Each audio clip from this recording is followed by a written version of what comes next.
Olá, tudo bem? Eu sou Marcelo Bonifácio, um pai alienado, e você está no canal Aliena Não, um canal voltado para conscientização e luta contra a alienação parental. Bom, esse é um vídeo aqui que vai integrar a playlist O Passo a Passo da Alienação Parental na Minha Vida. É o segundo vídeo, né? O primeiro vídeo, se você for lá dar uma olhadinha, é o vídeo em que eu falo sobre o início da alienação parental que começou dentro do meu casamento. Então, se você não assistiu ainda, volta lá no primeiro vídeo. Eles estão marcados numa sequência, né? Começou com tem lá hashtag 1 para poder organizar temporalmente, cronologicamente os vídeos, né? E então assisti lá. Esse daqui é o segundo. E eu vou partir agora do ponto que é a nossa separação, né? Então eu vou voltar um pouquinho antes, né? Para contextualizar, né, o que estava havendo no momento em que nós nos separamos, e daí para frente eu vou contar para vocês como foi esse período de separação até a consolidação de fato da alienação parental por meio do sistema jurídico. Então, como eu falei no vídeo anterior, a alienação parental ela começou o processo de alienação começou dentro do meu próprio casamento, né? E o casamento ele vinha passando por um desgaste, né? Assim, um desgaste, a gente trabalhava junto, né? E não é nem a questão de trabalhar junto, porque assim, né, você vai ver casais que trabalham a vida inteira juntos, que são sócios, que trabalham juntos, a questão mesmo é, enfim, incompatibilidade. Eu acho que chegou um momento em que ficou evidente algumas coisas, algumas diferenças que não foram possíveis de ser conciliadas. Então assim, a nossa separação não teve absolutamente nada a ver com nenhum tipo de traição, de adultério, não teve a ver nenhuma outra pessoa de fora interferindo, causando essa situação, entendeu? Muito pelo contrário, né?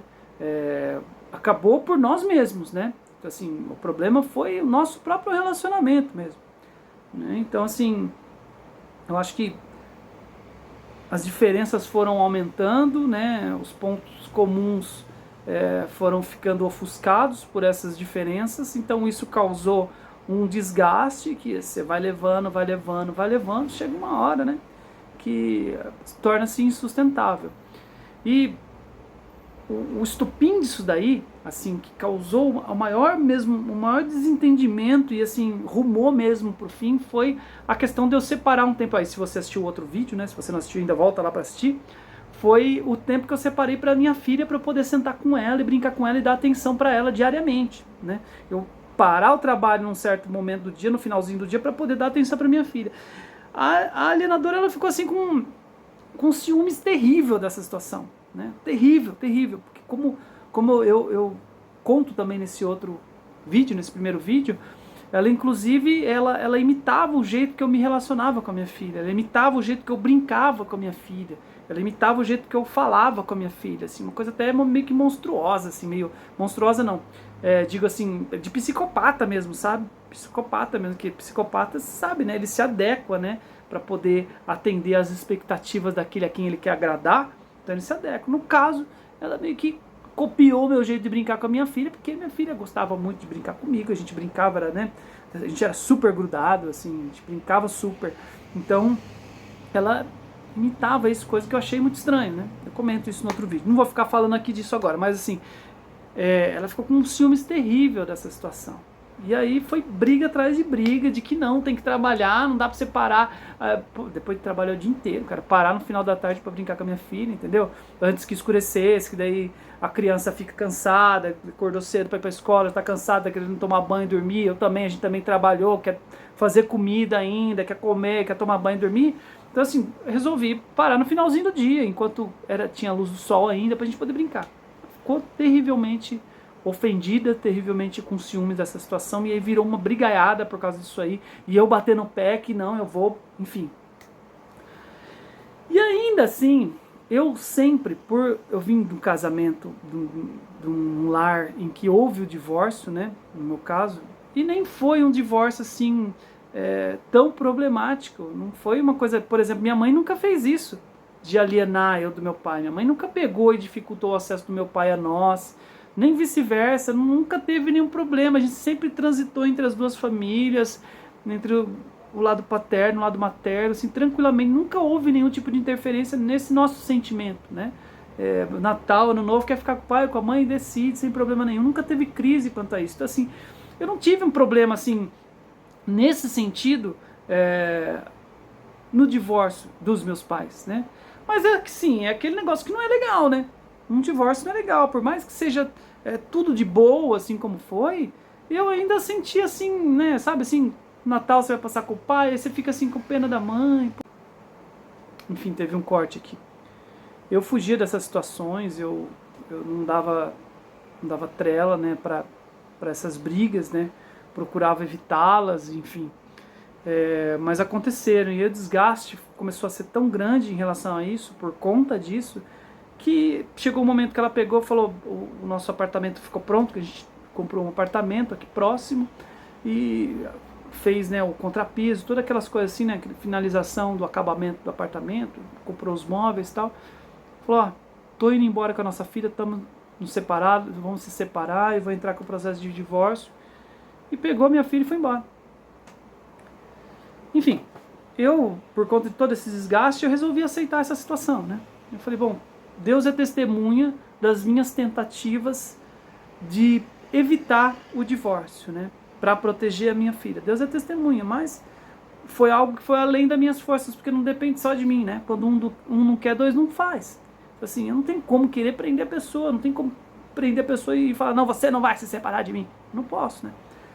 Então eu deixei ela aí, ela foi com a minha filha morar no apartamento, que é 400 metros daqui, 3 quadras daqui, aqui do lado da janela do meu quarto eu vejo o apartamento delas.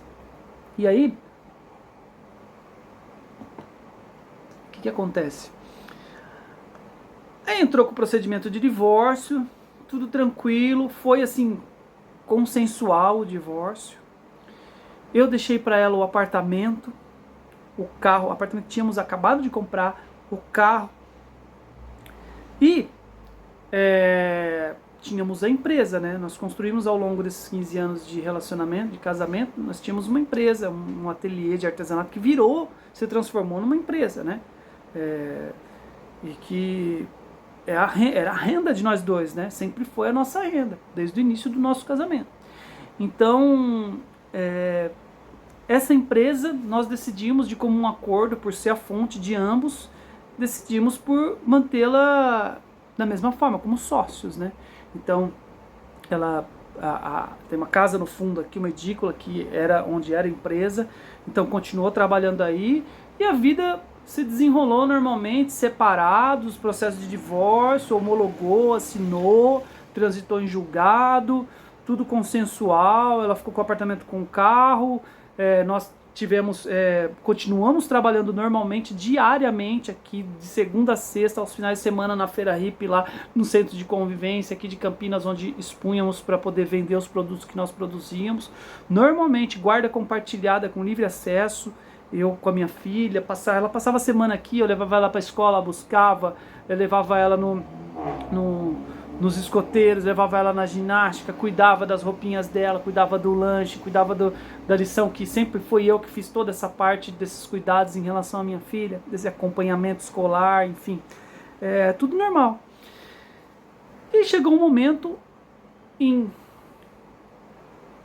agosto, meados de agosto, foi agosto de 2017, nós nos separamos em janeiro de 2017, de fato, né? Em janeiro de 2017 ela foi para o apartamento, nós separamos, de fato, cessou a vida conjugal. E em agosto, isso, claro, né? Não é que a gente parou de se relacionar nesse momento, como eu falei, é um processo de desgaste que nós já não tínhamos mais aquele relacionamento de marido e mulher, né? Aquelas coisas assim de marido e mulher já não rolava mais, já não tinha mais aquela vivência, já não era mais um casamento, né? Então a separação dos corpos foi só consolidação de uma coisa que espiritualmente e de coração já havia se separado, né? Aí vida correu, vida que segue. Quando foi em agosto, conheci uma outra pessoa, iniciei um relacionamento, e aí toda aquela vida tranquila de separado, trabalhando como sócios, aquela guarda compartilhada tranquilíssima, em que minha filha ficava a semana inteira comigo, uma semana com ela, e que tudo estava normal. Eu até falava, nossa, mas parece aquela separação de ator da Globo, né? que eles se casam e separam e continuam amigos, não tem briga, não tem mágoa, não tem nada. A gente sabe que toda separação tem problema, né? É uma coisa assim que gera problema, gera mágoa, né? Eu falei, nossa, tá parecendo separação de ator de televisão, de ator da Globo. Mas era só uma ilusão, porque no momento em que ela tomou conhecimento do meu novo relacionamento, a minha vida virou um inferno. Ela resolveu voltar atrás na decisão dela, ela quis desfazer o divórcio, ela quis retornar ao casamento, ela quis retomar tudo aquilo que ela fez, todas aquelas montanhas que ela moveu para poder... Porque ela teve um empenho muito grande pelo divórcio. Como eu falei, eu trabalhei muito para tentar evitar o divórcio, né? Mas eu fui vencido, eu desfaleci nessas tentativas. Chegou um ponto que eu falei, não adianta eu insistir, né? Eu estou começando a sacrificar a nossa vida, o nosso ambiente, por conta disso, porque era briga atrás de briga, problema atrás de problema, e era ela falando, larga, vamos se separar, eu não quero mais saber de você, eu não aguento mais você, eu não te suporto mais, todas essas injúrias, né? Essas ofensas, né? E, enfim, que chegou o momento que não tinha como eu querer manter isso também, porque senão eu estaria submetendo a minha filha a uma situação que inadequada, né? Mas Deus é testemunha de que eu lutei para evitar a separação. E aí ela que lutou tanto pela separação, quando ela me viu com uma outra pessoa, ela resolveu voltar atrás. Ela resolveu querer voltar com o casamento, querer desfazer o divórcio, querer... Aí, cara, foi uma situação assim... Porque pensa, né? Eu vivi 15 anos com uma mulher, tive uma filha com essa mulher, tenho uma empresa com essa mulher. Então olha que situação que você fica. Você bambeia, claro que você bambeia. Mesmo que assim, como eu falei, a vida conjugal, de fato, a questão do amor, do relacionamento homem-mulher já não existia mais, entendeu? Mas pô, você para pra pensar, você tem que ponderar, né? Você tem que falar, poxa, eu tenho que pensar, né? Eu vou pensar. Então assim, ela causou um problema muito grande, assim, de sentimentos, uma confusão muito grande, assim, pra mim, entendeu? E foi um momento muito difícil pra mim, porque eu tive que ponderar, pensar em tudo isso e tal. E o fato é que, assim, ficou uma situação complicada nesse sentido, porque nós trabalhávamos juntos, ela queria voltar a todo custo, ela estava assim, né, cobrando de mim uma resposta, um posicionamento em relação a isso, usando obviamente a questão familiar como apelo, né, a questão da nossa filha de uma forma muito apelativa, né, em que ela sabia que ia mexer muito comigo, né, e aí foi o início de todo o inferno mesmo que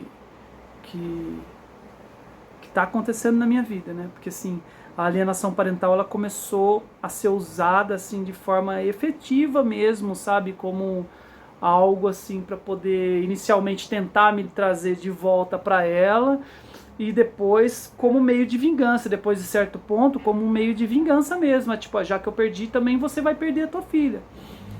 Então foi aí que começou, né? E aí no ano de 2018 os efeitos mesmo na prática da alienação parental começaram a ficar bastante evidentes. Mas aí é tema para um outro vídeo, pra gente não se estender muito, entendeu? O assunto é muito longo, complexo, então eu vou dando aos pouquinhos. A partir do próximo vídeo eu continuo a contar essa história. O momento em que realmente a alienação parental começou a acontecer de fato na minha vida mesmo. E aí eu conto pra vocês. Eu quero dizer que se você vive essa situação, enfim, acima de tudo, coloca Deus na frente, coloca Jesus nessa causa, Ele pode nos defender de todo esse mal, e é Deus quem vai fazer a justiça no final das contas. Então tenha muita fé em Deus, se você está vivendo isso.